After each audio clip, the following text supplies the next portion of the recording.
ایک ان کا رابطہ اس سطح پر ہو جو آپ سننا چاہتے ہیں، اچھے شعر، کوئی بہت اچھے کام کی بات. تو میں کچھ شعر سناتا ہوں آپ کے، جو ہمارے اساتذہ، ایک مضافات بھی ایک ایسی جگہ ہے، بڑے اچھے اچھے شاعر گزرے. ساقی امروی ایک شاعر تھے، یہ سب مرحوم شاعر ہیں جن کے میں آپ کو ایک ایک شعر سنا رہا ہوں. ساقی امروی، ان کا ایک شعر ہے کہ میں اب تک دن کے ہنگاموں میں گم تھا، میں اب تک دن کے ہنگاموں میں گم تھا، مگر اب شام ہوتی جا رہی ہے، مگر اب شام ہوتی جا رہی ہے. وقار صدیقی صاحب کا ایک شعر ہے کہ اب تو آجا، اب تو آجا کہ تیرا راستہ تکتے تکتے میری آنکھوں میں کھٹکنے لگی بینائی بھی.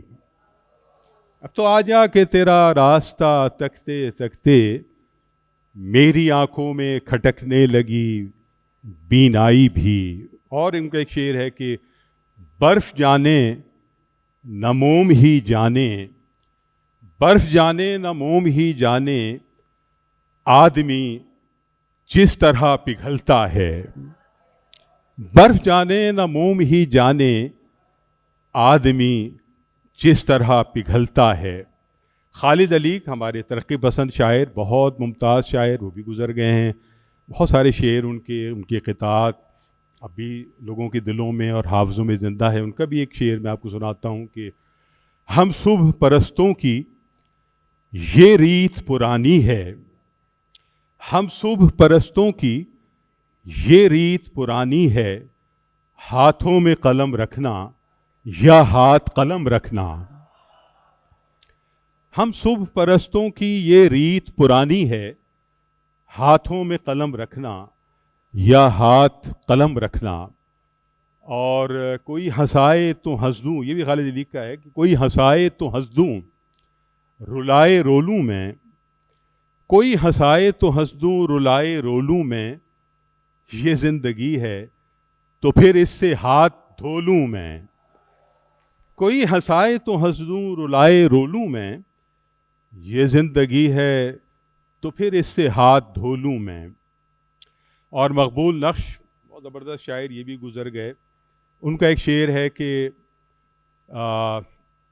میں چلا جاؤں تو آئینے کو اپنا لینا، میں چلا جاؤں تو آئینے کو اپنا لینا، روبرو کوئی تو سچ بولنے والا رہ جائے، روبرو کوئی تو سچ بولنے والا رہ جائے.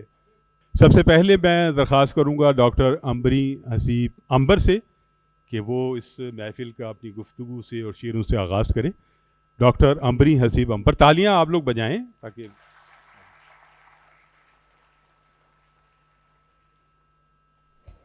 بہت شکریہ خالد معین صاحب. جیسا کہ ابھی آپ نے آغاز میں بات کی تھی کہ ہم یہاں اسلوب پہ بات کرنے کے لیے جمع ہوئے ہیں، اور ظاہر ہے کہ ایک قول بڑا مشہور ہے کہ انسان ہی اسلوب ہے. تو ظاہر ہے کہ اس کا مطلب یہ ہے کہ اسلوب کوئی اوپر سے اوڑھی ہوئی چیز نہیں ہوتی، بلکہ انسان کے نظریات، خیالات، اس کے عقائد، لفظیات، یہ تمام مل کے اسلوب کو تشکیل دیتے ہیں. اب جب ہم کسی شہر کے اسلوب کی بات کرتے ہیں، جیسے کراچی کی اسلوب غزل کی جب ہم بات کریں گے، تو اس میں ہر شاعر کا اپنا ایک اسلوب ہوگا، کیونکہ انسان ہی اسلوب ہے. اور ہر شاعر صاحب اسلوب نہیں ہوتا، لیکن کئی شاعر ایسے ملیں گے جو صاحب اسلوب ہیں. جب ہم شہر کے اسلوب کی بات کریں گے غزل کی، تو پھر ہم وہ قدر مشترک دیکھنے کی کوشش کریں گے جو یہاں کے شعراء میں ہمیں نظر آئے، اور وہ رنگ، آہنگ یا طرز اظہار جو کراچی سے مخصوص ہے. تو ویسے تو آپ دیکھیں تو کراچی کے جو شعراء ہیں ان کے ہاں آپ کو بہت کچھ نظر آئے گا. سب سے پہلی چیز تو ظاہر ہے کہ زبان و بیان ہے، کہ انہوں نے جو زبان استعمال کی درست محاورے کے ساتھ، اور جو تشبیہات اور استعارات ہیں وہ بھی بہت مختلف ان کے رہے. اس کے ساتھ ساتھ شہر، چونکہ یہ بہت بڑا شہر ہے اور کثیر ثقافتی شہر ہے اور صنعتی شہر ہے، تو یہاں اس بڑے شہر کی پیچیدگیاں بھی ہمیں ملتی ہیں، تنہائی اور اجنبیت بھی ملتی ہے.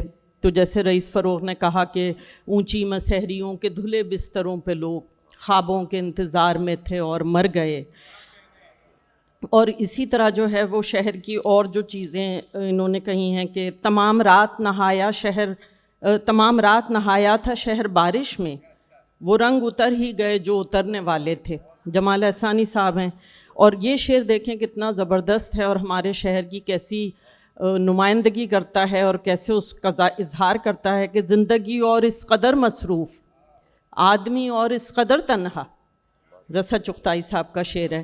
اس کے ساتھ ساتھ اور بہت سی ایسی چیزیں ہیں جن پر بات ہو سکتی ہے، مثلاً جدیدیت یہاں پر آئی، جدیدیت بھی شعراء نے اپنے اس میں برتی ہے اور اس میں بہت اچھے شعر انہوں نے کہے، لیکن ایک مثال ہم دیں گے رئیس فروخ صاحب کی، کل میرے لہو کی رمجھم میں سورج کا پہیا پھسل گیا، ماتھے پہ جو زخموں سا دوراہا سا ماتھے پہ جو زخموں کا دوراہا سا بنا ہے، یہ آدمی احساس کی سائیکل سے گرا ہے۔ لیکن ہم جو بات کرنا چاہیں گے، اور بھی بہت ساری باتیں ہیں جو ہم نے کیا ہے اور اس پہ بات کریں گے، لیکن سب سے اہم بات جو ہمیں لگتا ہے کہ کراچی کی غزل کا مزاج اور اسلوب بناتی ہے، وہ سب سے پہلی چیز تو ہے ہجرت۔ ظاہر ہے کہ یہاں ایک بڑی تعداد میں لوگ ہجرت کر کے کراچی آئے اور یہاں انہوں نے اپنا قیام کیا، تو وہ جو ایک ہجرت کا کرب ہے، ایک ہجرت کا دکھ ہے، وہ یہاں پر تمام شعراء کے ہاں ہمیں نظر آتا ہے، اور وہ اتنا ابتدا سے ہے اور اس قدر گہرا ہے کہ اگر ہم دیکھیں ان کے استاد قمر جلالوی صاحب کے پاس، تو وہاں بھی ہمیں اس طرح کے شعر مل جاتے ہیں جس میں انہوں نے یہ ذکر کیا کہ ہزاروں ہو گئے بے آشیانہ آشیاں والے، بہار آئی مگر بربادیاں لے کر بہار آئی۔ اور سیماب اکبر آبادی صاحب نے کہا کہ بہت دلچسپ ہے سیماب شام وادی غربت، وطن کی صبح میں کچھ اور تھیں رنگینیاں پھر بھی۔ تو یہ ایک دکھ ہے۔ اب اگر ہم کہیں کہ یہ دکھ تو پنجاب میں بھی ہے، کیونکہ ہجرتوں سے سب سے زیادہ جو متاثر ہوئے وہ پنجاب اور سندھ ہوئے ہیں، لیکن پنجاب میں ہجرت کرنے والوں کو ایک سہولت یہ رہی کہ وہ پنجاب سے پنجاب ہجرت ہوئی تھی، تو وہاں زبان اور ثقافت کا اتنا فرق محسوس نہیں ہوا۔ یہاں جو لوگ ہجرت کر کے آئے ان کے ساتھ مسئلہ یہ ہوا کہ ان کی زبان، ان کی ثقافت، ان کی تہذیب سب کچھ مختلف تھی، اور یہاں جو تہذیب اور ثقافت اور زبان ہے وہ بھی کئی ہزار سال پرانی ہے، تو وہ بھی اپنے اندر ایک بھرپور اور مکمل اور مضبوط تہذیب ہے۔ یہاں سے کراچی کے شعراء میں شناخت کا بحران پیدا ہوا، آئیڈینٹی کرائسس، اور ہمیں لگتا ہے کہ یہی وہ نقطہ ہے،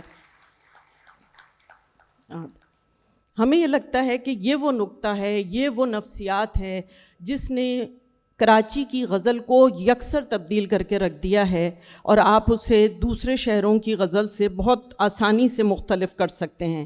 مثلاً آپ دیکھیے کہ ہجرت کا دکھ ہمیں ناصر کاظمی کے ہاں بھی ملتا ہے کہ گلی گلی آباد تھی جن سے کہاں گئے وہ لوگ، دلی اب کے ایسی اجڑی گھر گھر پھیلا سوگ، سارا سارا دن گلیوں میں پھرتے ہیں بیکار، راتوں کو اٹھ اٹھ کر روتے ہیں اس نگری کے لوگ، جب تک ہم مصروف رہے یہ دنیا تھی سنسان، دن ڈھلتے ہی دھیان میں آئے کیسے کیسے لوگ۔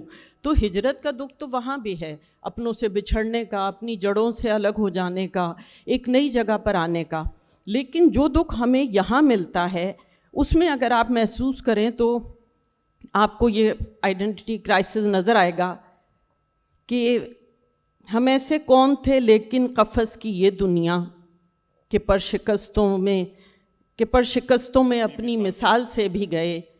اور اسی طرح جو ہے وہ بہت اہم اشعار جو ہیں اس حوالے سے ہم نے نکالے تھے کہ کوئی حاصل نہ تھا آرزو کا مگر سانحہ یہ ہے اب آرزو بھی نہیں، کوئی حاصل نہ تھا آرزو کا مگر سانحہ یہ ہے اب آرزو بھی نہیں، وقت کی اس مسافت میں بے آرزو تم کہاں جاؤ گے ہم کہاں جائیں گے۔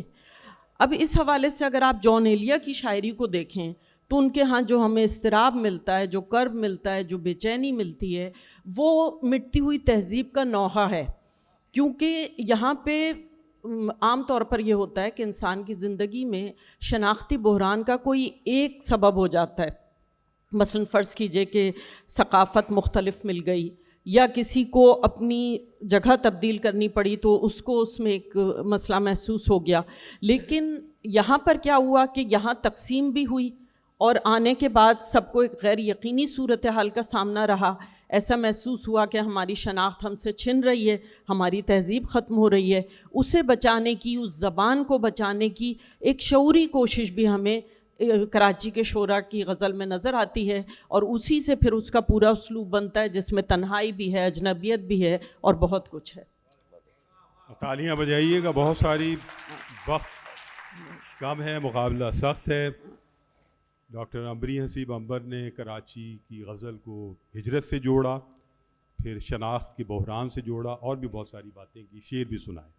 اب ہم چلتے ہیں احمد مبارک صاحب کی طرف.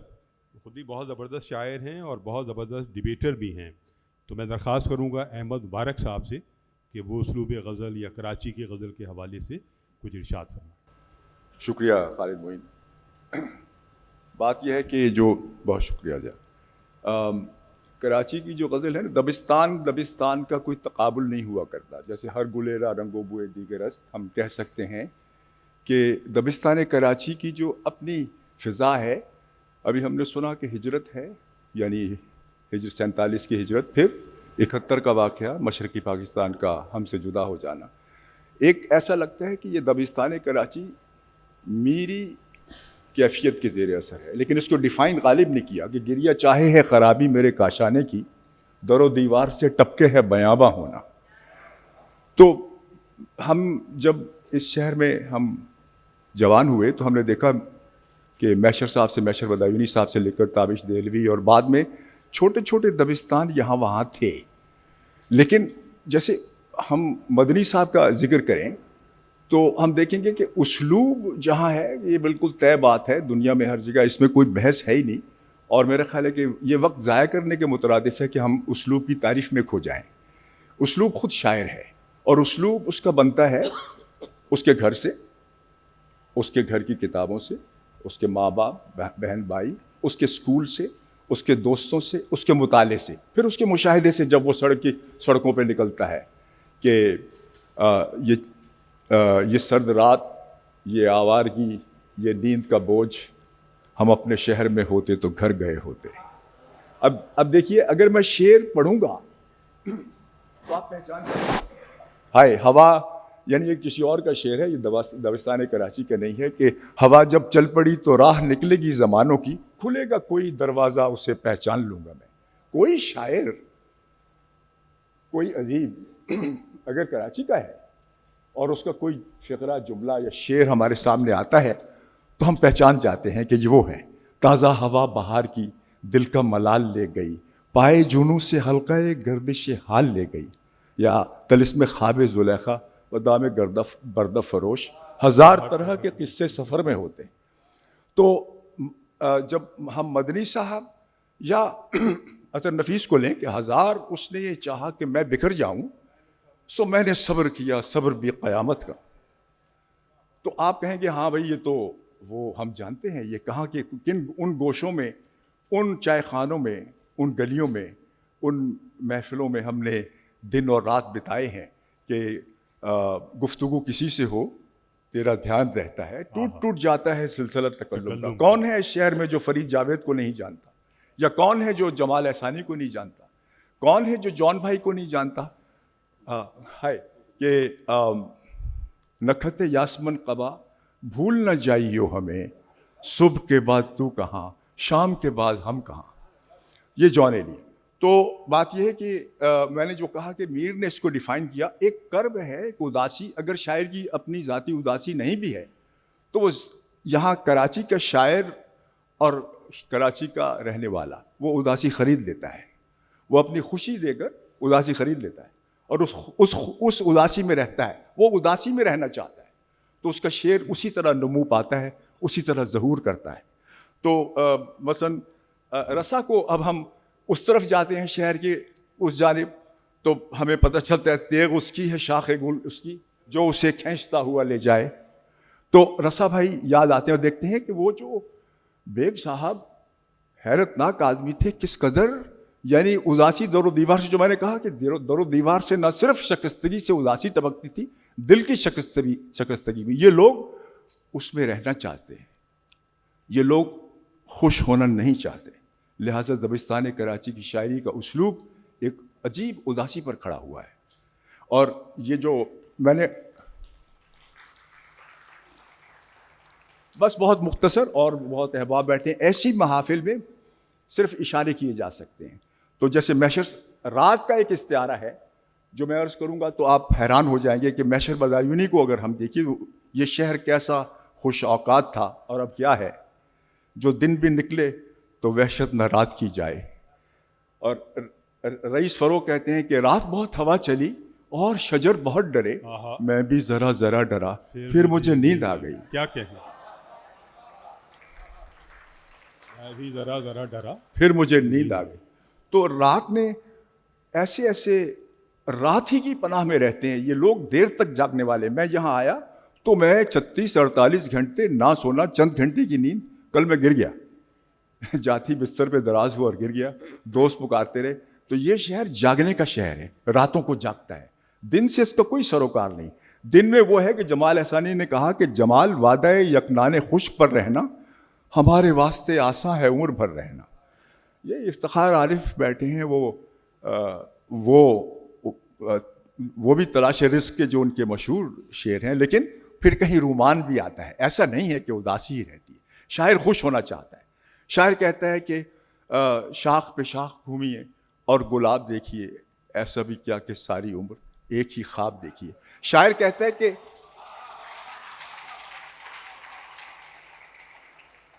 شاعر کہتا ہے، اب دیکھیں آپ اس آدمی کو بھولتے چلے جا رہے ہیں. سرود حسین کہتے ہیں ہائے ہائے کہ ہوا و ابر کو آسودہ مفہوم کر دیکھوں، شروع فصل گل ہے ان لبوں کو چوم کر دیکھوں. گزر گاہیں جہاں پر ختم ہوتی ہیں وہاں کیا ہے، کوئی راہ رو پلٹ کر آئے تو معلوم کر دیکھو. ٹھیک ہے. اور اب عبید العلیم کے ذکر کے بغیر، یا جیسے جان کے بھائی کے ذکر کے بغیر، جمال احسانی، سلیم کوثر ہمارے حیات ہیں، اللہ تعالیٰ انہیں صحت کی لمبی زندگی عطا کرے، اور صابر ظفر، یہ سب، اور افتخار بھائی ہیں. یہ سب شہر کی وہ پہچان ہے کہ جو میرا خیال ہے تا دیر انسانی ذہنوں پہ رہیں گی. عبید العلیم نے کہا تھا کہ اب تو یوں خانہ تنہائی میں محبوب آئے جیسے مجذوب کے گھر دوسرا مجذوب آئے. اس کو کہنے کو گئے تھے کہ محبت ہے بہت، اس کو دیکھا تو شکستہ دل و محجوب آئے. یا ان کی وہ نظم جس پہ میں اپنی گفتگو کا اختتام کرتا ہوں کہ وہ چاند چہرہ ستارہ آنکھیں، وہ مہرباں سایہ دار زلفیں، جنہوں نے پیما کیے تھے مجھ سے محبتوں کے رفاقتوں کے. کہا تھا مجھ سے کہ اے مسافر رہے وفا کے، جہاں بھی جائے گا ہم بھی آئیں گے ساتھ تیرے، بنیں گے راتوں میں چاندنی ہم تو دن میں سائے بکھیر دیں گے. وہ چاند چہرہ ستارہ آنکھیں، وہ مہرباں سایہ دار زلفیں، ہزاروں چہروں، ہزاروں زلفوں، ہزاروں آنکھوں کا ایک سیلاب تند لے کر میرے تعاقب میں آ رہے ہیں. ہر ایک چہرہ ہے چاند چہرہ، ہیں ساری آنکھیں ستارہ آنکھیں، تمام ہیں مہرباں سایہ دار زلفیں. میں کس کو چاہوں، میں کس کو چوموں، میں کس کے سائے میں بیٹھ جاؤں، بچوں کے طوفان میں ڈوب جاؤں، نہ میرا چہرہ نہ میری آنکھیں، میرے خدایا میں زندگی کے عذاب لکھوں کہ خواب لکھوں. بہت شکریہ. بہت شکریہ احمد مبارک صاحب. ہائے ہائے ہائے. تو شعور بھائی کا یہ میں معافی کے ساتھ شعور بھائی کی بس ایک سیکنڈ کے لیے ہائے ہائے بھائی کیا جانم ہے، کیا دلبر شاعر ہیں. وہ کہتے ہیں کہ اچھا انوشو نے کہا اور کر لیں گے لوگ نا. ہاں ٹھیک ہے، اور کر لیں گے، ٹائم کیونکہ کم ہے، معذرت ٹائم کم ہے تو مقابلہ سخت ہے. اب ہم چل رہے ہیں جاوید صبا صاحب کی طرف. ایک مقبول شاعر ہیں، ان کا حال ہی میں بہت ہی چند دنوں قبل ہی مجموعہ آیا ہے تازہ، ابھی تنہائی نامکمل ہے. یہ ضرور خریدیں، بہت اچھی شاعری غزلیں اس میں موجود ہیں. تو جاوید صبا صاحب کیا کہیں گے کراچی کی شعرا اسلوب کے حوالے سے مختصر طور پر؟ ڈاکٹر صاحبہ نے بہت ہی ظاہر کمپیکٹ گفتگو کی، ایک مجموعی اسلوب کی بات کی، پھر احمد مبارک نے چیدہ باتیں بتائیں.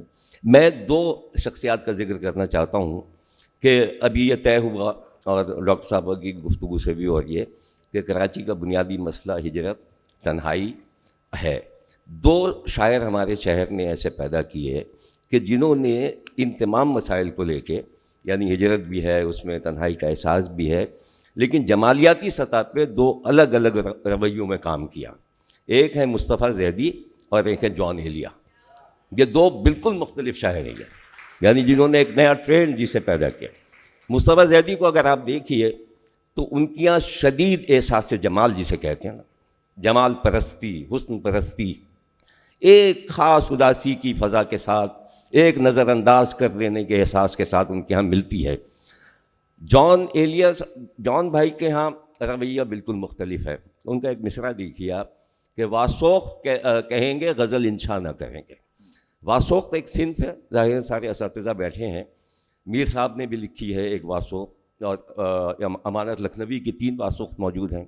اس کا بنیادی موضوع تو یہی ہوتا ہے کہ جی وہ جو آپ کی محبوبہ ہے، جو آپ کی معشوق ہے، اس کی تعریف کریں، اور ظاہر ہے کہ اس کو بتائیں کہ جی ہماری وجہ سے تم یہ ہوئے ہو، اور اس کے بعد اگر وہ بے وفائی کرے تو اس کی اوقات یاد دلا دیں. یہ ہمارے یہاں موجود ہے، یہ ہے نا. یہ رویہ جو ہے، اچھا وہ ظاہر ہے کہ امانت کی اگر آپ پڑھیں گے تو ایک ظاہر ہے کہ اساتذہ ہیں، وہ ڈرامہ نگار بھی تھے، لیکن میر صاحب کی واسوخت پڑھنے والی واسوخت ہے. ظاہر ہے میر صاحب کی غزلیں، ڈاکٹر صاحب بیٹھے ہوئے ہیں افتخار بھائی تصدیق کریں گے کہ وہ کم پڑھی گئی ہیں، وہ میر صاحب کی واسوخت. تو بہت ایک محبوبہ کا ذکر انہوں نے کیا ہے اس میں، اور پہلے اس کے وہ بتایا کہ جی ہم نے تمہارے ساتھ یہ کیا، ہماری وجہ سے آپ یہ بنے، اور اس کے بعد اس کے اوقات یاد دلا دی. یہ رویہ اٹھایا ہے جان بھائی کی پوری شاعری جو ہے تو واسوخت کی ایک باریک لائن کے پاس ہے. یعنی وہ واسوخت لکھی ہے انہوں نے ساری کہ ایزا دہی کی داد جو پاتا رہا ہوں میں.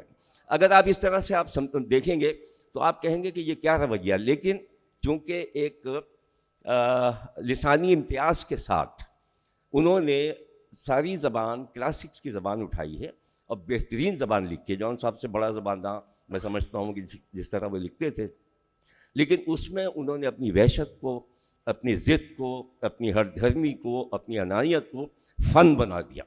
تو یہ ان کا بڑا کمال ہے. یعنی یوں اگر آپ دیکھیں ان کے کانٹینٹ کو، تو میں نے ایک جگہ کہا بھی تھا کہ کیا آپ نئی نسل کو یہ پریچ کر سکتے ہیں، بتا سکتے ہیں کہ بھائی آپ کو بھی ایسے ہی کرنا ہے، تم خون تھوکتی ہو یہ سن کر خوشی ہوئی. یہ ایک اگر آپ دیکھیں تو یہ کوئی ویسا کانٹینٹ نہیں ہے، لیکن ان کی وحشت ہے، ان کا اسلوب ہے، ان کا اسٹائل ہے، اس لیے وہ ایک الگ سے آدمی ہے.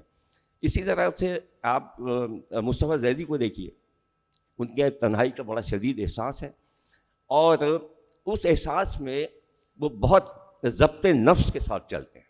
ان کا ضبط نفس بہت ہے ان کے ہاں.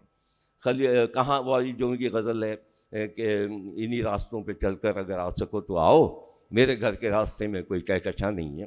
اس طرح کی غزلیں، شعلہ جس نے مجھے پھونکا میرے اندر سے اٹھا. تو یہ 2 رویے کراچی کی پوری مجموعی جو فضا ہے اس سے مختلف ہیں، اس لیے بہت بڑے آدمی ہیں، وہ پہچانے جاتے ہیں، اور جان صاحب کا جو چرچا گلی گلی اور سب جگہ پہ ہے. بہت شکریہ. ضیاء صاحب، اسلوب کراچی کی غزل اور جو شاعر آپ کے پاس موجود ہیں انتخاب کے حوالے سے تو ارشاد فرمائیے. جی بسم اللہ الرحمن الرحیم. جناب صدر اور حاضرین مجلس، شاعری کو کئی طرح سے دیکھا جا سکتا ہے، ہم سب دیکھتے بھی ہیں اپنے اپنے طریقے سے. میں شاعری کو اس طرح دیکھتا ہوں کہ وہ ہمارے وجود کا وہ اظہار کرتی ہے جو تخلیقی ہوتا ہے. کراچی کے شاعر اور لاہور کے شاعر میں ایسے نہیں دیکھتا، کہ میرا خیال ہے کراچی کا شاعر ہونا یا لاہور کا شاعر ہونا کوئی بڑی بات نہیں ہے. جیسے مثال کے طور پہ اس شہر کے ایک شاعر ہیں، ان کا نام ہے سلیم احمد. بہت زیادہ لوگ ان پہ بات بھی نہیں کرتے، قصہ پارینہ سمجھ لیا گیا ہے. لیکن مجھے یہ معلوم ہے کہ وہ لوگ جو شعر کہتے ہیں، وہ لوگ جو شعر کہنا سیکھنا چاہتے ہیں، وہ جن لوگوں سے رجوع کرتے ہیں ان میں ایک نام سلیم احمد کا ہے. سلیم احمد بہت بڑے آدمی تھے، بہت بڑے آدمی، جتنا بڑا کہیں کم ہے، اس لیے کہ وہ اپنے زمانے کے بہت اہم اور کریٹیو نقاد تھے. انہوں نے ادب کو مختلف طریقے سے دیکھنا سکھایا ہمیں، اور اس شہر کی ایک مرکزی شخصیت تھے. یہاں کراچی کے جو پرانے لوگ بیٹھے ہیں انہیں وہ جانتے ہیں کہ وہ ایک تربیت گاہ تھے، وہ ادارہ تھے ایک، جہاں جمال احسانی سے لے کے اجمل سراج تک سارے جا کے وہاں سیکھتے تھے، سمجھتے تھے اور شعر کو جاننا سیکھتے تھے. تو اسی طرح مدنی صاحب ہیں. مدنی صاحب کو ہم نے تو کبھی کراچی کا شاعر نہیں سمجھا، ہم نے تو انہیں شاعر سمجھا. بہت بڑے شاعر تھے اور ایک اسلوب کی نمائندگی کرتے تھے، ایک اسلوب کو لے کے چلتے تھے. میرے ذہن میں اگر آئے تو ایک شاعر یہاں میرے سامنے بیٹھا ہے، ایک شاعر جو ہے لاہور کے تھے جو مدنی صاحب کے اسلوب کے بہت زیادہ قریب تھے یا انہوں نے سیکھا ہے. اس نے شمشیر پہ لکھا کہ اجل تیری ہے، دل کو لازم ہے کہ اس ناز پہ اسبات کرے. پس شام علم کسی میر نگاہ کو دیکھتے ہیں، یہ لوگ کہاں میرے حال تباہ کو دیکھتے ہیں. میرے شاہ کی آنکھیں پترائی ہوئی لگتی ہیں اور دیکھنے والے اوج کلاه کو دیکھتے ہیں. یہ بہت صاف طور پہ آپ کو معلوم ہو جاتا ہے کہ یہ جو منبع ہے وہ کہاں سے آ رہا ہے. اور خود مدنی صاحب ہوں یا سلیم احمد ہوں، ان کے پیچھے کھڑے ہیں یگانہ اور فراق. تو وہ جسے آپ میر کا اسلوب کہتے ہیں یا وہ جسے آپ غالب کا اسلوب کہتے ہیں، وہ یگانہ اور فراق کے ذریعے سے ان تک پہنچا اور یہاں سے پھر آگے ہمارے ان شاعروں تک پہنچا جن کا جو سلسلہ دراز ہوتے ہوئے اجمل سراج تک آتا ہے.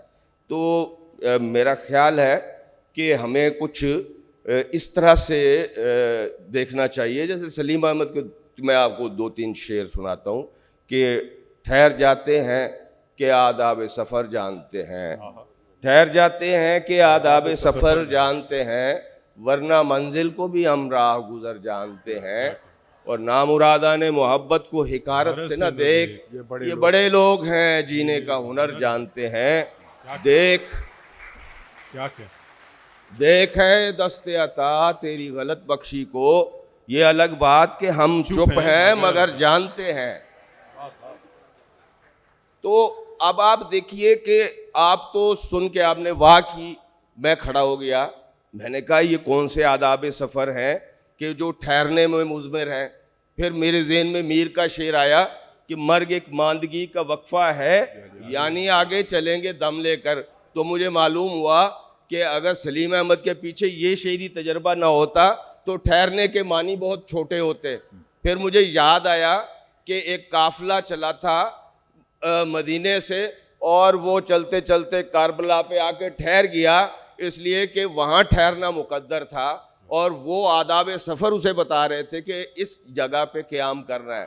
تو قیام کرنا جو ہے وہ اور ٹھہرنا اب ہمارے لیے تو معنی مختلف ہو جاتے ہیں. یعنی شاعر ہمارے لیے کیا کرتا ہے، وہ ہمیں نئے معنی بتاتا ہے. اس نے شمشیر پہ لکھا کہ اجل تیری ہے، دل کو لازم ہے کہ اس ناز پہ اسپات کرے. یہاں اجل کے معنی کوئی اور ہو جاتے ہیں. تو مرگ و حیات کے نئے معنی کا تعین شاعر کرتا ہے. اور اس شہر میں 3 بڑے شاعر ایسے تھے جنہوں نے تب سے لے کے یعنی 50 کی دہائی سے لے کے آج 2025 تک وہ فضا بنائی جس نے یہاں وہ شاعری پیدا کی جس کی طرف ہم وہاں لاہور سے بیٹھ کے بھی دیکھتے ہیں اور دنیا بھر کی نگاہیں بھی اس شاعری پہ لگی رہتی ہیں. آگے بھی لگا ہوا ہے بازار اے راحت دہر کے خریدار، یہ مجھ سے 5 سال چھوٹے شاعر کا شعر ہے. آگے بھی لگا ہوا ہے بازار. تو وہ ایک نئی مابعد الطبیعات پیدا کرتا ہے. شاعر کیا کرتا ہے کہ ایک نئی میٹا فزکس پیدا کرتا ہے.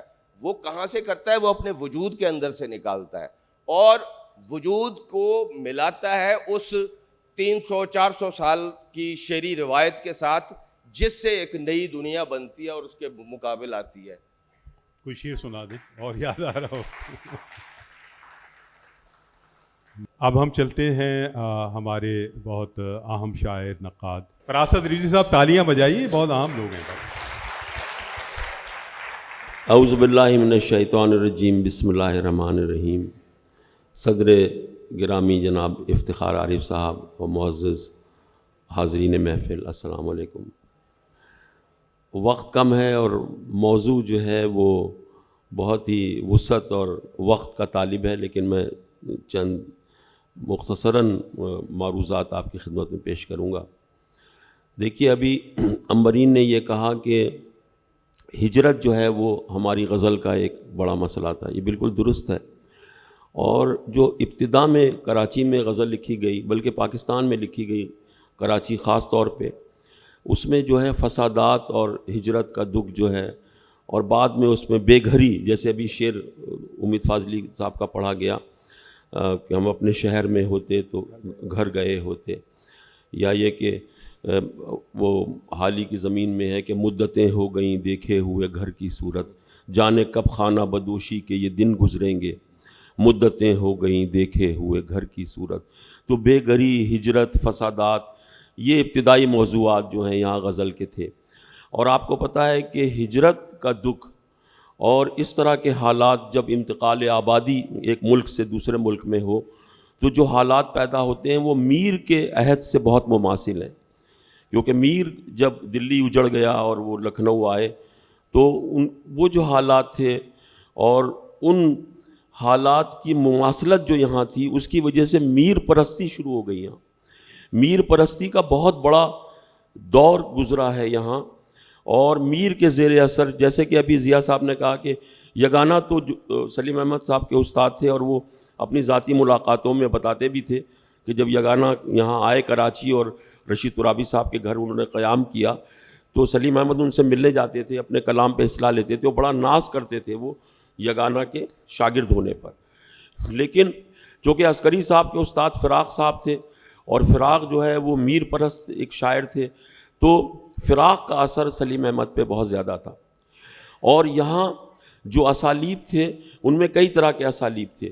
ایک دیکھیے، ایک تو فارسی زدہ اسلوب تھا، یہ ایک بہت فارسی اسلوب کے جو ہے لفظیات کے ایک شاعر ہمارے سامنے بھی بیٹھے ہوئے ہیں، افضال احمد سید، کہ بس ایک شام کا خورشید تھا کہ اسب غریب تہی رکاب میری خیمہ گاہ میں آیا، میں پیش برش شمشیر بھی گواہی میں کف بلند میں ایک شاخ یاسمی لایا۔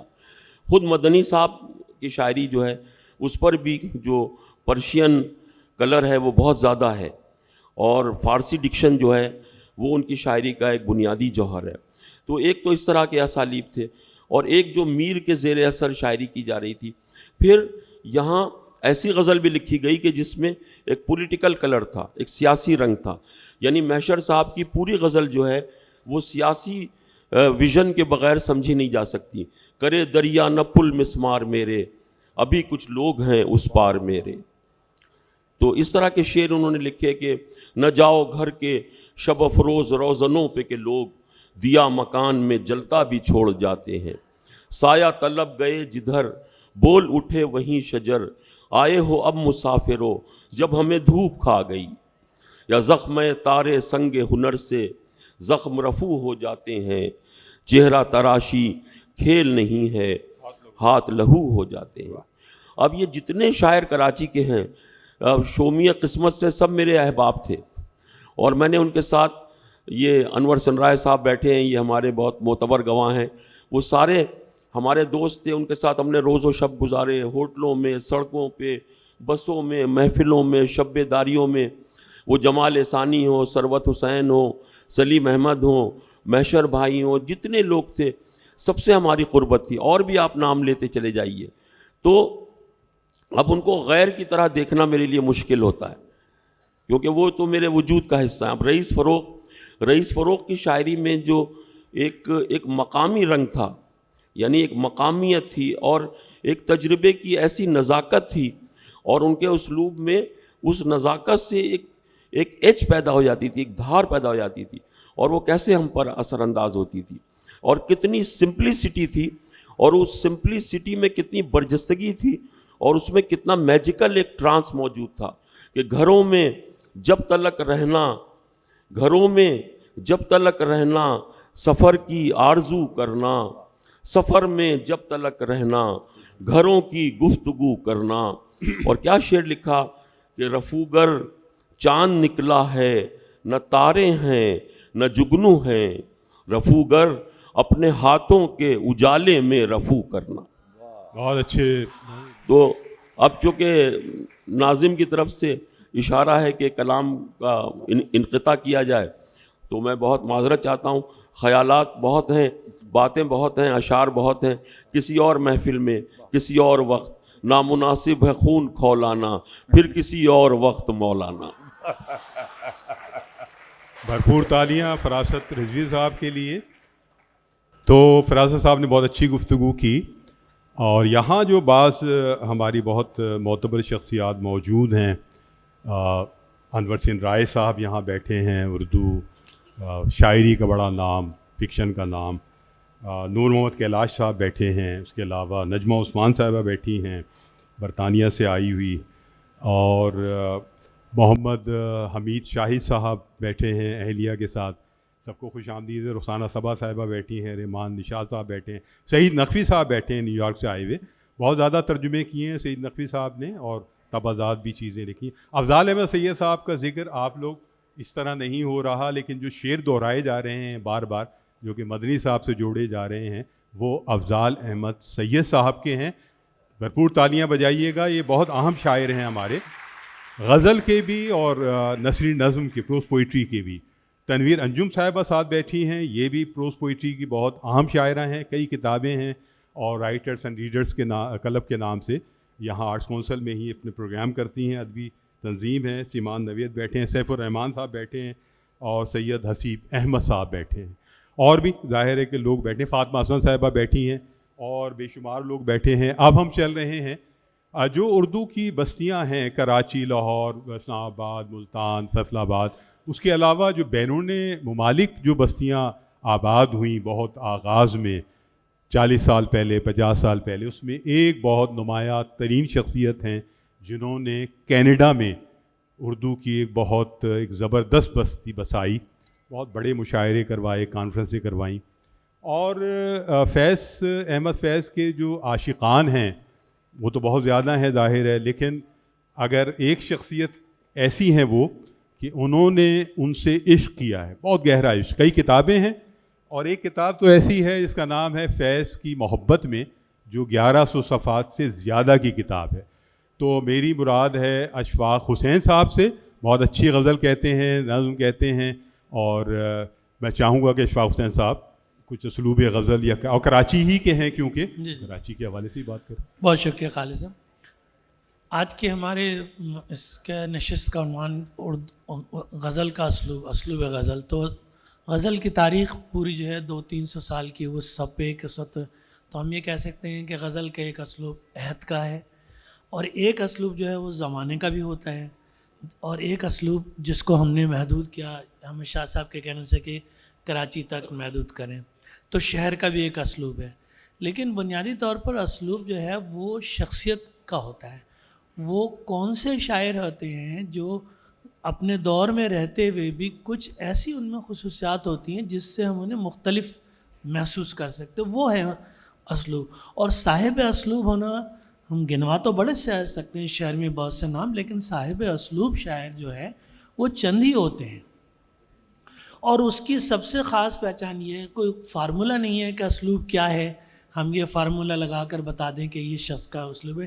لیکن پہلی خاصیت جو ہے صاحب اسلوب شاعر کی وہ یہ ہے کہ اگر اس کا شعر پڑھا جائے تو آپ کو نام بتانے کی ضرورت نہ ہو. یہ ہیں صاحب اسلوب شاعر, وہ پہچانے جاتے ہیں. دمشق مصلحت و کوفہ نفاق کے بیچ, فغان قافلہ بے نوا کی قیمت کیا. اب نام بھی اگر اس کے بعد مجھ سے پوچھیں تو پھر اسلوب, صاحب اسلوب کی اہمیت کم ہوتی ہے. تو ہم ساتھ یہاں سے جن ہمارے دو ساتھیوں نے جن شعراء کا ذکر کیا, بہت ساروں کا, بہت سا تو اس لیے بھی ذکر کرنا تھا کہ کراچی کا ذکر تھا تو وہاں کے نمائندہ شاعر ہیں, لیکن ہر نمائندہ شاعر جو ہے صاحب اسلوب شاعر نہیں ہوتا. اور یہاں پر جن چند شعراء کا ذکر کیا گیا, جیسے صبا نے ذکر کیا, مصطفیٰ زیدی صاحب کا, انہوں نے جون ایلیا کا ذکر کیا, سلیم احمد صاحب کا ذکر کیا, یہ سب جو مدنی صاحب کا خاص طور پہ ذکر ہوا. تو یہ واقعی ایسے بتا, مدنی صاحب کا شعر چاہے کوئی بھی پڑھے, کہیں بھی پڑھے, چراغ بزم ابھی جانے انجمن نہ بجھا, کہ یہ بجھا تو تیرے خد و خال سے بھی گئے. تو آپ کو خود پتہ چل جائے گا کہ یہ منفرد ہے یہ شاعر. اپنے دور ہزاروں شاعر ہیں غزل کے، تو اس میں سے چند شاعر چند میں سے بھی پہچان لی جائے کہ ہے. تو وہ اسلوب ہمیں، اور ہمیں کسی بھی بڑے شاعر کی اپنے عہد کے شاعر میں سب سے پہلا اسلوب تلاش کرنا چاہیے. رضا چغتائی صاحب کا ذکر ہے، اس لیے آیا کہ وہ صاحب اسلوب شاعر تھے. زندگی شعلہ فشاں گزری ہے اور لب آب رواں گزری ہے، پوچھتی تھیں وہ نگاہیں مجھ سے اجنبی رات کہاں گزری ہے. تو یہ لہجہ ایک دوسرے ہمارا جو اسلوب بنا، جس کو فروغ دیا انہوں نے، یہ اس کے، اور اسلوب ان کا ایجاد کردہ نہیں تھا، یہ روایت چلی آ رہی تھی، مگر اپنے دور میں انہوں نے اس اسلوب کو اس طرح خوبصورتی سے برتا کہ وہ اس سے وابستہ ہو گئے. ایک اور بہت اہم شاعر جن کا ذکر نہیں ہوا، صاحب اسلوب میں کہوں گا، واقعی تھے کراچی کے، وہ تھے سراج الدین ظفر. کہیں سے ان کو شعر پڑھیں آپ کے، ہم لوگ تو طالب علم تھے جس زمانے میں وہ مشاعرے میں ان کو سنا ہم نے، تو پہلے ہی پتہ چل جاتا تھا کہ یہ کس قسم کے شعر کریں گے. میں نے کہا کہ تجزیہ جسم و جاں کرو، میں نے کہا کہ تجزیہ جسم و جاں کرو، اس نے کہا یہ کام سپرد بتاں کرو. اور پڑھتے بھی اس انداز میں ہیں کہ ہم نہیں یوسف کے عذر چاک دامانی کریں، اس قسم کا شاعر. تو وہ ایک مصرع پڑھیں یا پورا شعر پڑھیں آپ کو اندازہ ہو جاتا ہے. تو ایسے یہ شہر یقیناً خوش قسمت شاعروں سے بھرا تھا جو صاحب اسلوب تھے، جن کے اشعار سن کر ہم ان کا نام بتا سکتے تھے. ایک مزاج کے تھے، جیسے جون ایلیہ کے بہت ساری شاعری، لیکن بنیادی طور پر تو مزاج کے، لہجے کے شاعر تھے. کون اس گھر کی دیکھ بھال کرے، روز ایک چیز ٹوٹ جاتی ہے. تو اب اس کے لیے بتانا کی ضرورت تھوڑی کہ کس کا شعر یہ لہجہ ہے. تو یہ شعر ایک، اس لیے اس شعر کی شاعری قابل تعریف ہے کہ اس میں چند بڑے ہی صحیح، چند لوگ ہی صحیح، لیکن صاحب اسلوب شاعر پیدا ہوئے جن کا بھی یہاں ذکر کیا گیا. بہت شکریہ اشفاق حسین صاحب نے بہت اختصار کے ساتھ گفتگو کی اور اشارے اور کنایوں میں بات کو آگے بڑھایا. یہاں مجھے بہت سارے ایسے مستقبل کے ڈاکٹرز بھی نظر آ رہے ہیں، مجھے خوشی کی بات ہے، اور نوجوان طلبہ طالبات موجود ہیں، اور ممکن ہے کہ یہ حیران ہو رہے ہوں کہ جن شعراء کا ذکر یہاں مستقل ہو رہا ہے وہ کون ہیں. تو میرے خیال جن کا ذکر ہوا ہے ان تک ضرور پہنچیں، ورنہ ٹک ٹاکر یا سوشل میڈیا کے ذریعے بعض نوجوانوں تک پہنچنا کوئی کمال نہیں ہے، اس سے آگے بڑھیں. اور اب صاحب صدارت، میں پہلے ہی کہہ چکا کہ کسی تعارف کے محتاج نہیں ہیں، لیکن عہد حاضر میں ایسی توانا آواز، ایسی توانا غزل، ایسی مرصع غزل جس کے اثرات پورے دور کی جو غزل ہے، اور وہ کہیں کی بھی غزل ہو اس پر براہ راست پڑھتے ہوئے نظر آتے ہیں. افتخار عارف صاحب ایک نام ہیں، ایک عہد ہیں، بڑی شخصیات کے ساتھ وقت گزارا. میری گزارش ہوگی افتخار عارف صاحب سے کہ وہ صدارتی خطبہ ارشاد فرمائیں. ایک دفعہ اور تالیاں بجائیں بھرپور. نہیں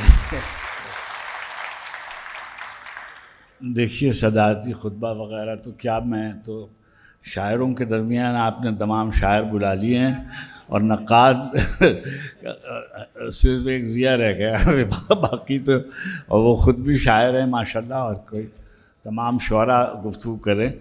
نہیں دیکھیے، اصل میں بہت ہی موضوع کو انہوں نے حکماً محدود کیا ہے کراچی کی حد تک، لیکن جیسے میں کہتا ہوں کہ غزل جو ہے یا کوئی بھی ادب جہاں زبان کا ہوتا ہے، کسی یعنی پاکستان کی غزل یا ہندوستان کی غزل یا امریکہ کی غزل نہیں ہوتی.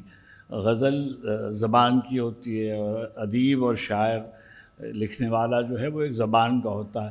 مگر جب آپ کوئی تحدید کسی قسم کی کرتے ہیں تو اس میں کوئی حرج نہیں ہے. آپ نے کیونکہ اس جشن کو کراچی سے مختص کیا ہے، تو منسوب کیا ہے، تو اس میں کراچی کے رہنے والے اور کراچی میں جن کا شعر سامنے آیا، کوئی اس میں قباحت نہیں ہے. ایک بات میں گزارش کروں، میں تو کیونکہ نقاد نہیں ہوں، اور میں نے درسی کتابوں کے ذریعے ادب نہیں پڑھا، شاعری کے ذریعے شعر کو سمجھنے کی کوشش کی ہے. اور پروردگار عالم نے جہاں مجھے اور بہت سی نعمتیں عطا فرمائیں، ایک نعمت یہ بھی ہے کہ مجھے اساتذہ کا فیض حاصل نہیں رہا اسکولوں میں، کالجوں میں اس طریقے کا جیسے ایم اے اردو وغیرہ ہوتے ہیں. تو میں تو ادب کا براہ راست ایک طالب علم کے طور پر میری گزارش صرف یہ ہے کہ جو انہوں نے کیونکہ ایک لفظ لکھا ہوا ہے اسلوب کا، تو یہ بات سمجھ میں آنے کی ہے کہ موضوع تو میرے خیال میں اس وقت یعنی بہت اہم ہوتا ہے، لیکن جب کیونکہ آپ نے اسلوب کی قید لگا رکھی ہے تو یہ دیکھنے کی بات ہے کہ جو ایک ہی موضوع ہوتا ہے مگر جو اسلوب ہے وہ اس کو مختلف کر دیتا ہے. تمام لوگ محبت کے شعر کہتے ہیں مگر میر کا سلیقہ بالکل اور ہے اور بے دل کا طرز اور ہے اور غالب اور طرح سے لکھتے ہیں. تو یہ جو اسلوب ہے یہ بالکل جداگانہ بات ہے. اب اس پہ بحث نہیں کر سکتے اس لیے یہ وہ فورم نہیں ہے جس پر اس کی تفصیلات میں جایا جائے. کراچی کے جو شعراء زیر بحث آئے بار بار، اس سے اندازہ ہوتا ہے کہ کیا سبب ہے کہ یہ جو لوگ ہیں ان کا تذکرہ بار بار ہوا. میں ذرا سا ایک پرانی وضع کا آدمی ہوں اور میری عمر بھی بہت ہے، اس لیے میں نے نسبتاً ان لوگوں سے زیادہ عمر گزاری ہے اور 2-4 نام شاید مجھے پہلے سے یاد تھے. مثلا ایک اسلوب ہے شعر کہنے کا، آسان زبان میں اور ایک تہذیبی پس منظر کے ساتھ لفظ کی ایک خاص طرح کی کا برتنا اور خاص طرح کی انداز سے لکھنا. کیا ڈھب ہوتا ہے اور کیا طرز ہوتا ہے جسے انداز بھی کہا گیا، قرینہ سلیقہ بھی کہا گیا. تو آل رضا صاحب ایک ایسے آدمی ہیں کہ جنہوں نے ایک خاص طرح کی تہذیبی غزل لکھی اور ان کی دونوں مجموعے غزل معلیٰ بھی اور نوائے رضا بھی اپنے آرزو اسکول جس کو ہم کہتے ہیں اس کی ترجمانی کرتا ہے. اور چاہے کتنا ہی مختصر وہ اسکول ہو لیکن وہ ایک دبستان تھا شعر کا جس میں اس طرح کی بہت سے شعراء کے نام آ سکتے ہیں. اور مثلا قمر جلالوی صاحب مرحوم اور ماہر القاضی صاحب مرحوم، یہ بزرگ اس گویا دائرے میں ان کو شامل کیا جا سکتا ہے. دوسرے جو جس کا ذکر بار بار آ رہا ہے اور میر صاحب کی روایت کے غزل کی جو شاید اردو غزل کی سب سے مستحکم روایت وہی ہے کہ جو مسلسل ہے، وہ میر سے ہوتی ہوئی کہاں سے ہوتی ہوئی اگر یہاں آپ آئیں تو اس میں ایک سلیم احمد صاحب کا ذکر ضیاء نے کیا. اور میں سمجھتا ہوں کہ جو یعنی اکائی سے لے کر اور مشرق تک کا جو سفر ہے اس میں آپ اگر غزلیں دیکھیں گے تو آپ دیکھیں گے کہ وہ بیاض کی غزل جو ہے وہ جداگانہ غزل ہے. اور میں کیونکہ یہاں طالب علم بھی ہیں کہ یہ جو بعض اوقات بعض چیزیں ہیں جو کھردرے لفظوں کا استعمال ہے، خاص طرح کی جسے آپ کہیے کہ زبان کا ورتارا ہم جس کو پنجابی میں کہتے ہیں، وہ سلیم احمد کیا ہے وہ بالکل جداگانہ ہے مگر اسی کی ایک ترقی یافتہ شکل. اب شعر تو بہت سے میں پڑھ سکتا ہوں، دل حسن کو دان دے رہا ہوں، گاہک کو دکان دے رہا ہوں، جو فصل ابھی کٹی نہیں ہے میں اس کا شاید کوئی بندہ خدا آئے صحرا میں اذان دے رہا ہوں. اب یہ جو صحرا میں اذان دینے والی غزل ہے یہ رات وہ وہاں تک پہنچی کہ وہ ہاتھ میں آیا ہے آدھی رات کے بعد، دیا دیے سے جلایا ہے آدھی رات کے بعد. یہ جو ایک خاص طرح کا مزاج ہے، دستخط ہیں سلیم احمد کے. ابھی ضیاء نے جو غزل پڑھی اور بعد کی غزلیں تمام کی تمام چراغ نیم شب کی غزلیں اور بالکل جداگانہ غزلیں. مدنی صاحب کا ذکر بالخصوص کیا گیا اور فارسی آمیز ڈکشن کی وجہ سے بھی اور اپنے موضوعات کے بہت دیکھیے وہ ترقی پسند شعراء میں تھے اور آخر تک ان کے موضوعات میں اس طریقے کی نظری وابستگی نظر آتی ہے، غزل میں بھی اور نظم میں بھی. لیکن غزل میں ایک خاص ڈھب سے شعر کہنا، مصرع بنانا جو ہے، اس سے آپ کو ایک مصرع بھی آپ مدنی صاحب کا پڑھیے تو آپ کہہ سکتے ہیں کہ یہ عزیز حامد مدنی کا مصرع ہے.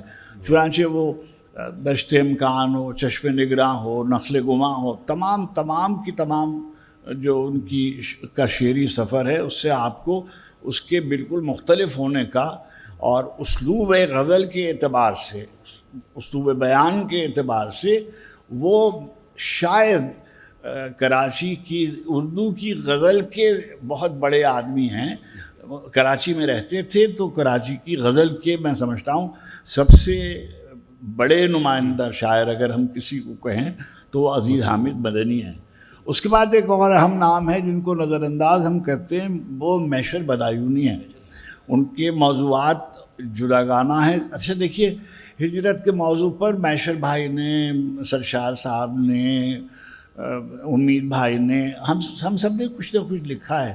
لیکن میشر صاحب نے جس طریقے سے اپنے زمانے کی سیاسی حالات کو کلاسیکی روایت کے انداز میں لکھا ہے، شاید ہی کسی اور شاعر نے ان کے ہم اثروں میں کسی نے لکھا ہو. سراج الدین ظفر یکا تنہا اپنی طرح کے آدمی تھے، اور ان کے تمام شعر جو بھی آپ غزل اٹھا لیں، ایک مصرع بھی آپ پڑھیں گے غزال و غزل کا تو آپ کو بتا دے گا کوئی بھی آدمی کہ یہ ان کا مصرع ہے.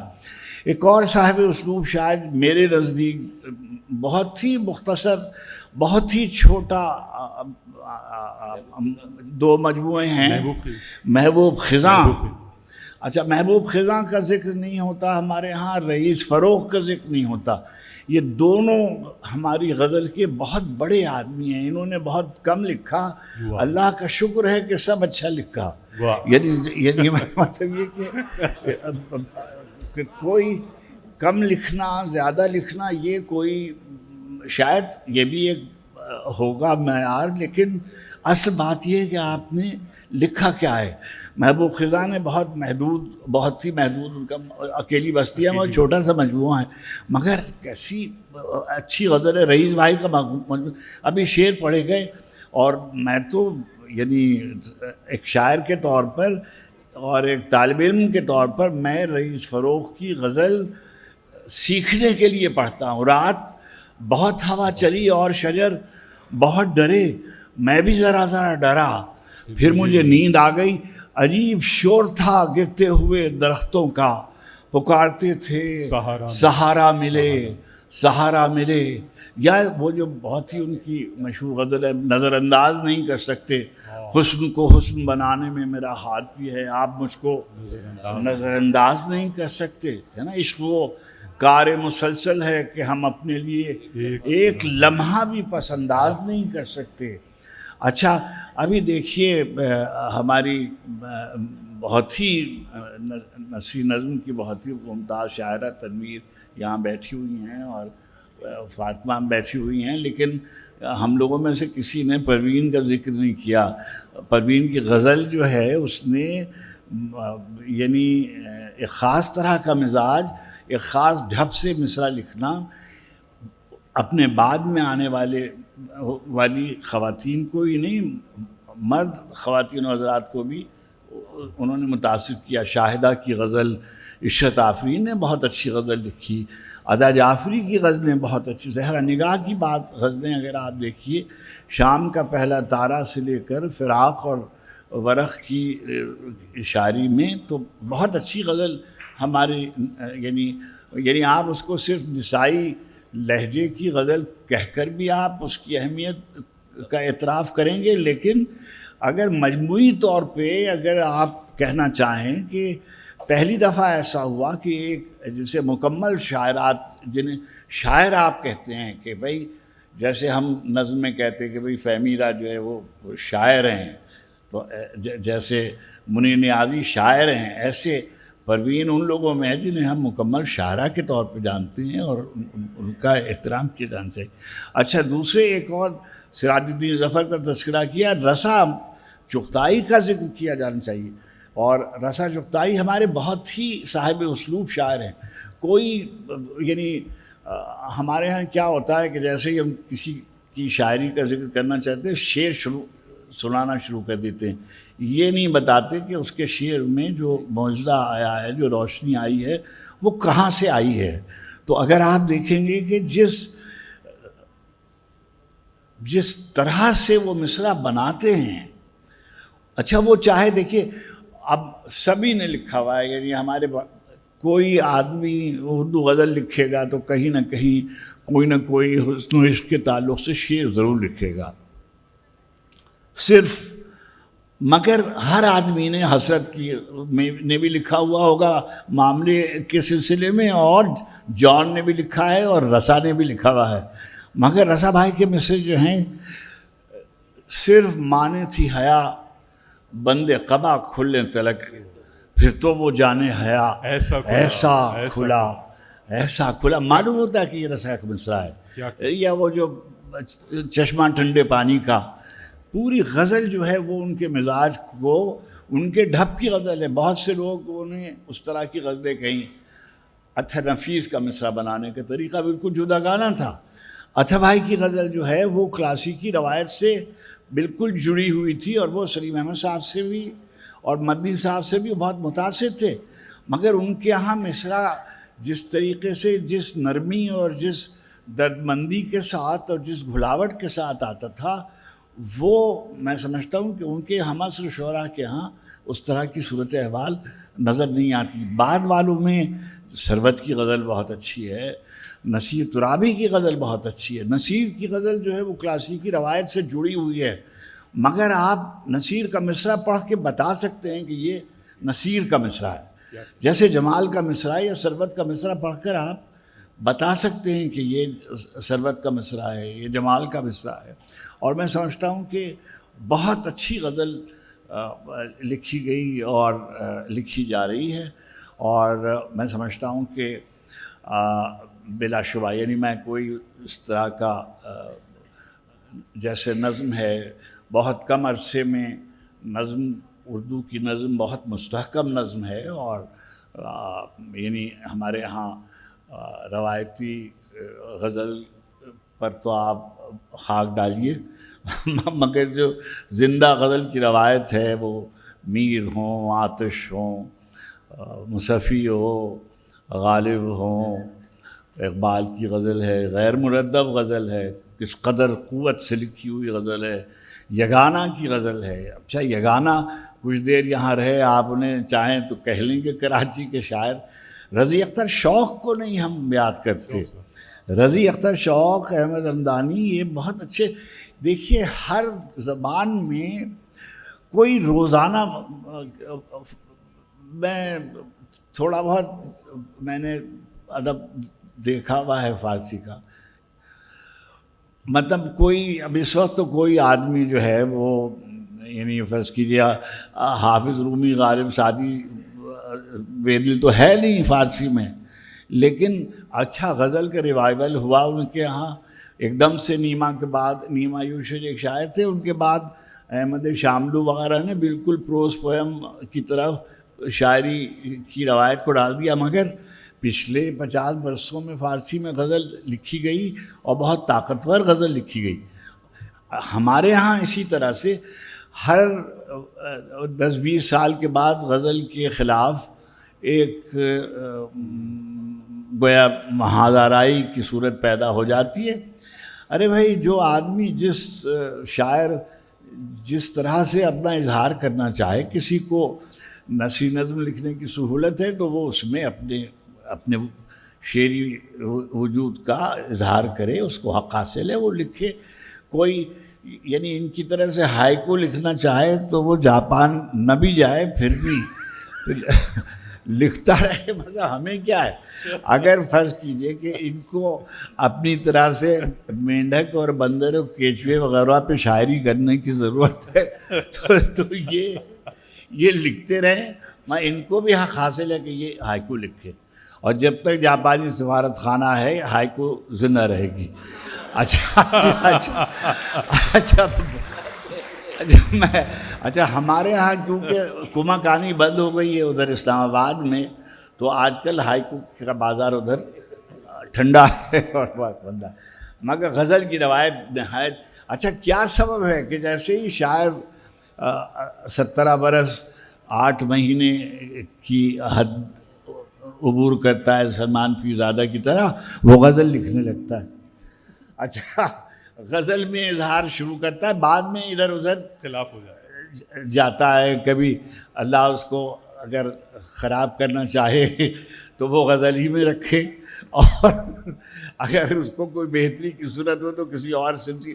مگر غزل بہت اچھی لکھی جا رہی ہے، اور میں دیکھتا ہوں کہ نوجوان لڑکے میں اس قدر حیرت انگیز غزل لکھ رہے ہیں، بعض لڑکے پورے پاکستان کے. اور یعنی جیسے جیسے یہ کہا جاتا ہے کہ بھئی ادب جو ہے وہ روب زوال ہے، اب یہ ضیاء بھائی وغیرہ ضیاء میاں اعلان کرتے رہتے ہیں نا اساتذہ کہ جو اردو غزل جو ہے یہ رخصت ہو رہی ہے اور ادب اور کتاب کو زوال وغیرہ. مگر میں دیکھتا ہوں روزانہ کوئی نہ کوئی شعر کا مجموعہ آتا ہے اور غزل اس میں پیش ہوتی ہے. تو کراچی کی غزل کے اچھا موضوعات کے اعتبار سے ظاہر ہے، جیسے مرین نے کہا وہ بالکل درست ہے. جیسے یہ ایک بڑا شہر ہے، اس کی آبادی کے مسئلے ہیں، اس میں ہجرت کا مسئلہ ہے، اور ہجرت کا مسئلہ 20ویں صدی کا سب سے بڑا، دنیا میں سب سے بڑا جو لٹریچر ہے اس کو کہتے ہی ہیں ادب مہجر. امیگرینٹ جو ہیں انہوں نے بہت بڑا ادب، 20ویں صدی کا بڑا ادب جو ہے وہ ہجرت کے موضوع پر، ترک وطن کے موضوع پر ہے. اس میں ظاہر ہے کہ جو لوگ پاکستان آئے ہیں انہوں نے اس موضوع کو بہت لکھا ہے. ہمارے ہاں تو یہ بہت ہی لکھا گیا ہے، اور شروع میں تو ہم خس و خاشاک کے آوارہ گزرگاہوں کا بوجھ رقص کرنے تیرے کوچے کی فضا میں آئے تھے. تو رقص کرتے تیرے کوچے کی فضا میں آئے تھے. اس کے بعد جو ہوا وہ ایک بالکل جداگانہ کہانی ہے، لیکن سب نے اپنی اپنی طرح کی غزل لکھی. اچھا ایک اسلوب کے اعتبار سے راست گفتگو کا اسلوب جو ہے یہ بھی جان کا جو مصرع ہے جس کا تذکرہ بار بار ہوا، لہجے کا تذکرہ بار بار ہوا. اب یہ جو لہجہ ہے یہ بھی یہ اسلوب میں داخل ہے کہ کیسے بات کہی جائے.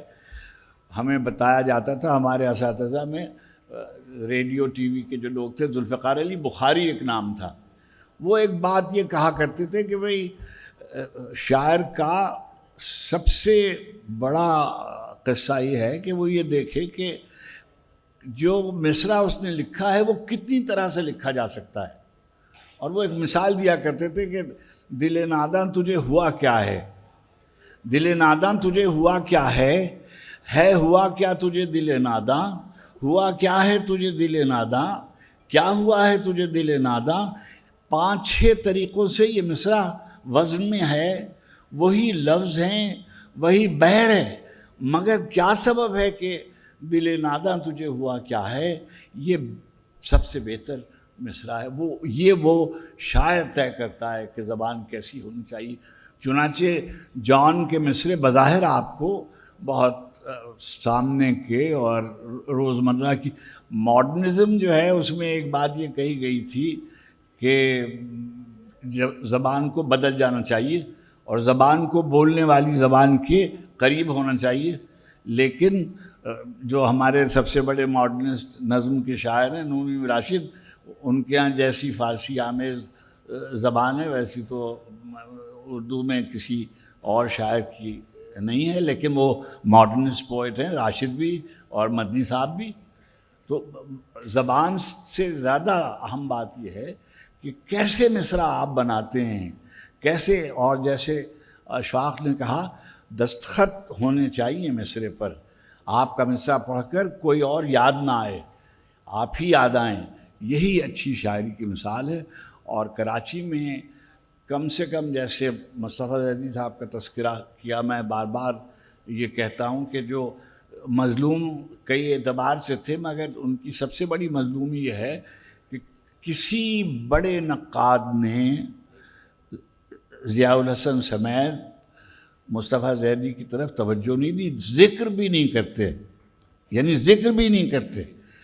میری گزارش یہ ہے کہ اگر کیریکٹر سرٹیفکیٹ لے کر تنقید ہونی ہے تو پھر تو غالب کا تو کوئی سوال ہی نہیں پیدا ہوتا کہ اس پہ آپ کوئی ایشو نکالیں گے اور میر پر آپ کوئی ایشو نکالیں گے۔ تو یہ جو طریقہ ہمارے ہاں رائج ہو گیا ہے کہ اچھا، دوسرے یہ ہے کہ ایک اور نام لیا جانا چاہیے۔ اچھا، جمیل الدین علی کا قصور یہ تھا کہ وہ سوٹ پہن کے اور گاڑی میں بیٹھ کے غزل کہنے آتے تھے، مگر انہوں نے بہت اچھی غزل لکھی ہے، یعنی کچھ نہ تھا یاد بجز کار محبت ایک عمر۔ وہ جو دیکھیے دونوں آدمی مجھے ورغلا رہے ہیں اور دونوں غلط مصرع پڑھ رہے ہیں۔ وہ جو بھولا ہے تو اب کام بچھڑا ہے تو اب کام کئی ہائے، نو ردیبوں کے یہ انداز بیان ہے نا، اپنے اس کے کیا میرے نام، اس کے مکتوب میرے نام کئی یاد آئے۔ نہایت اچھے شاعر، اور میں کیا عرض کروں، دوہے لکھے انہوں نے، ظاہر ہے اچھے دوہے لکھے اور اپنے طرز میں دوہے لکھے، مگر غزل بھی انہوں نے، غزلیں دوہے گیت کی غزلیں جو ہیں وہ ان کا نام اپنے زمانے میں ناصر کاظمی اور سلیم احمد کے ساتھ لیا جاتا تھا، اور ہمارے بڑے نقادوں نے ان کا تذکرہ کیا، اور وہ اچھے شاعر بہت تھے، اور ان کا بھی کہیں تذکرہ اور ذکر نہیں ہوتا۔ بعض مختلف کم مشہور شاعر لیکن ہم لوگ سب انہیں جانتے تھے، جیسے فرید جاوید ہیں، فرید جاوید صاحب ہیں، جیسے ہمارے شکیل احمد ضیاء صاحب تھے، جیسے تو اور جو شعراء تھے۔ مجھے اشارہ ہو رہا ہے، اور اس بزم میں مجھے نہیں بنتی حیا کیے، بیٹھا رہا اگرچہ اشارے ہوا کیے۔ تو میں ان لوگوں میں ہوں نہیں جو اشارے ہو رہے ہوں، اور میں اپنے آپ کو ایک دفعہ سراج منیر آئے تو اخبار والوں نے خبر لکھی کہ سراج منیر لندن آئے ہیں، اب ایک ہفتے تک جاری رہیں گے، تو میں جاری بالکل نہیں رہوں گا۔ بہت مہربانی، بہت شکریہ بات کرو۔ بہت عنایت۔ میں حد ادب کے ساتھ تمام جو مقررین ہیں ہمارے فاضل مقررین، جن میں ڈاکٹر ضیاء الحسن صاحب ہیں، احمد مبارک صاحب ہیں، فراست رضوی صاحب ہیں، جاوید صبا صاحب ہیں، ڈاکٹر عنبری حسیب عنبر صاحبہ ہیں، اور ہمارے آج کے صاحب صدارت افتخار عارف صاحب، سب کا بہت زیادہ شکر گزار ہوں، متشکر ہوں۔ آپ لوگوں کا بھی بہت شکریہ کہ آپ لوگوں نے دل جمعی کے ساتھ یہ پروگرام جو ہے اس میں شرکت کی۔ تالیاں بجا لیں اپنے لیے، اور یہ سیشن اختتام پذیر ہو گیا۔